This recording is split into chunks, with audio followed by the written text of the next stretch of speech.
Assalamualaikum warahmatullahi wabarakatuh.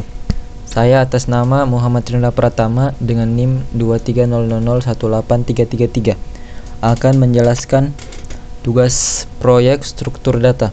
Pada bagian pertama program, saya menangani pengolahan data KTP. Yang pertama ada struct KTP. Struct ini menyimpan data mengenai NIK dan nama. Pengguna diminta untuk memasukkan kedua data ini melalui fungsi input data. Setelah data KTP diinput, data KTP tersebut dapat disimpan ke dalam file bernama data.ktp.txt menggunakan fungsi fprint.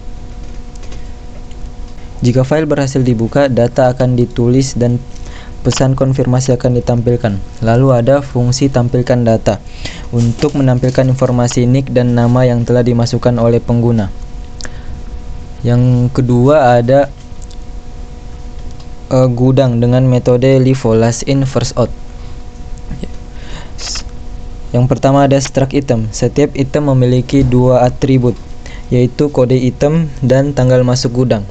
Pengguna dapat memasukkan kedua data ini melalui fungsi input data. Lalu ada struct gudang LIFO. Ini adalah tempat untuk menyimpan dan mengelola item gudang. Gudang ini memiliki kapasitas 5 item, dibatasi untuk contoh ini. Ada beberapa fungsi utama dalam struct ini, yaitu fungsi tambah item, yaitu menambahkan item ke gudang jika masih ada ruang dari total kapasitas 5 item. Jika kapasitas sudah penuh, program ini akan memberikan pesan gudang penuh. Lalu ada fungsi jual item, yaitu menghapus item yang terakhir dimasukkan ke dalam gudang karena menggunakan metode last in first out. Lalu menampilkan pesan bahwa item ini telah dijual. Yang terakhir ada fungsi cetak daftar barang, yaitu menampilkan semua item yang ada di gudang, dimulai dari yang terakhir dimasukkan hingga yang pertama. Perkenalkan, nama saya Muhammad Lutfindi Anugrah Pratama, NIM 23000183334.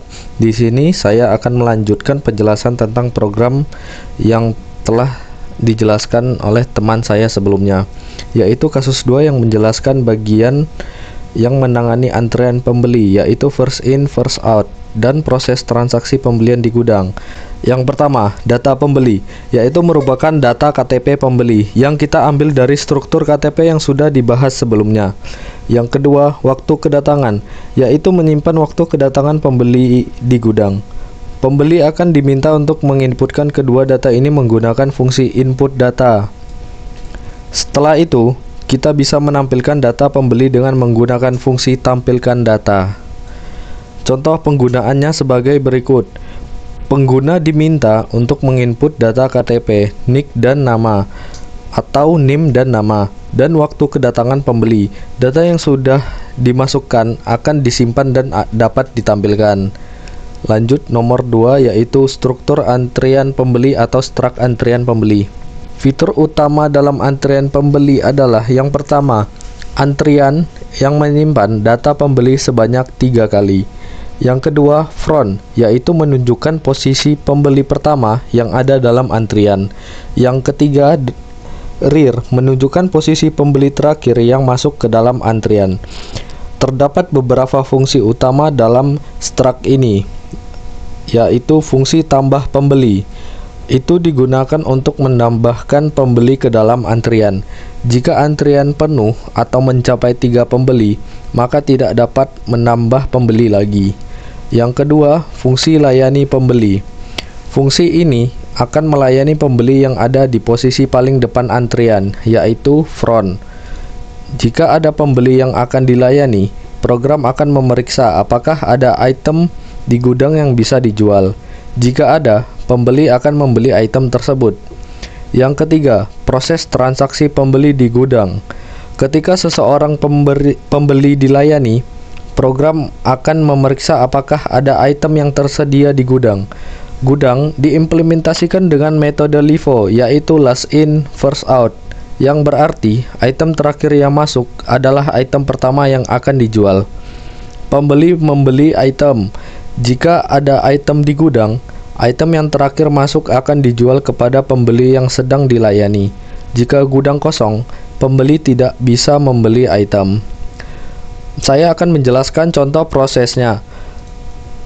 Pembeli memasukkan data, NIK atau NIM, nama, dan waktu kedatangan, dan masuk ke dalam antrian. Ketika giliran pembeli tiba, pembeli tersebut akan membeli item yang terakhir dimasukkan ke gudang. Program akan menampilkan informasi bahwa pembeli telah membeli item tersebut. Sekian, terima kasih penjelasan dari saya. Perkenalkan, nama saya Rofik Farizal Rozaki. Di sini saya meneruskan dari rekan-rekan saya yang sudah menjelaskan di atas. Di sini saya menjelaskan bagian inmain.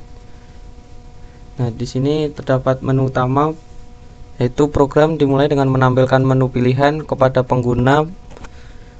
Dan ini kami menggunakan program switch case untuk memilih aksi yang diinginkan. Menu ini berulang sampai opsi pilihan itu ke-6, yaitu keluar dari program.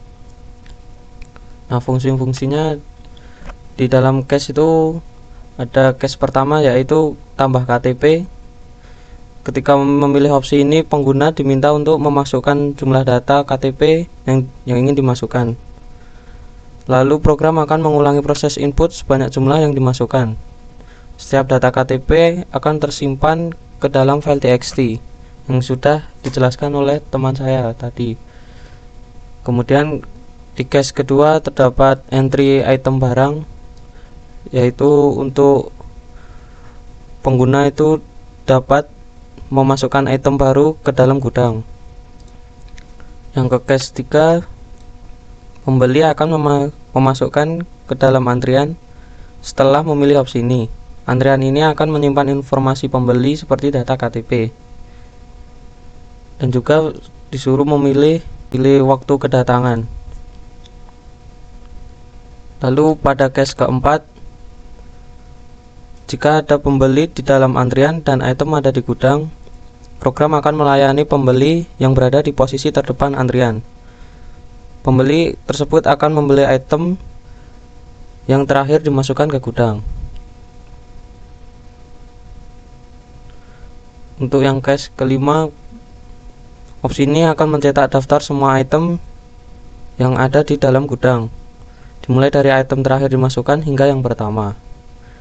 Dan di case 6 ini akan keluar program jika sudah tidak ingin menginputkan program lagi.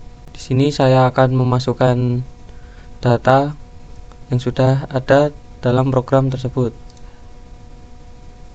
Yang pertama itu sign-in, masukkan jumlah KTP ada 3, masukkan NIK, ini kita ganti dengan NIM,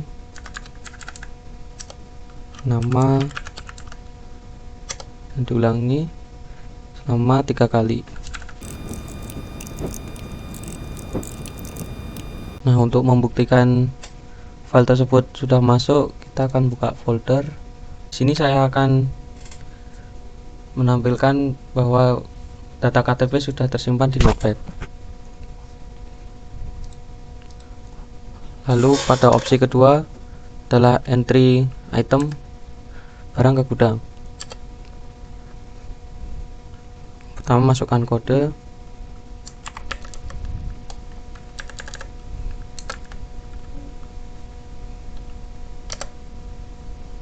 lalu tanggal masuk,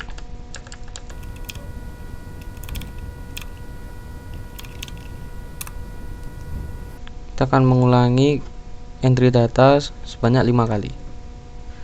Nah, ketika sudah mengentry item barang ke gudang, kita akan melihat daftar barang yang ada di dalam gudang.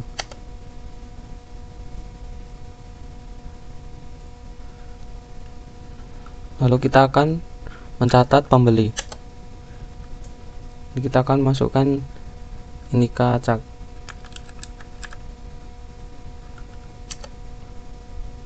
nama,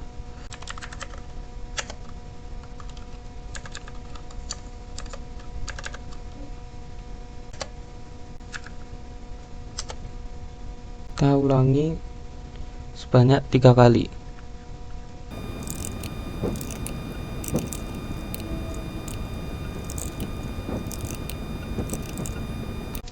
Nah, ketika sudah memasukkan nama-nama pembeli, kita akan memilih opsi keempat, yaitu menjual item dari gudang yang sudah ada. Tercatat ini Faisal, yaitu orang yang pertama kali saya inputkan dan membeli item yang terakhir kali saya inputkan. Metode ini menggunakan metode last in first out. Kita ulangi sebanyak 3 kali. Ketika sudah dijual item, kita akan melihat cetak daftar barang lagi. Nah, di sini hanya tersisa kode item 2 dan 1. Nah, jika sudah, kita akan keluar dari program. Mungkin itu saja dari kami. Sekian, wassalamualaikum warahmatullahi wabarakatuh.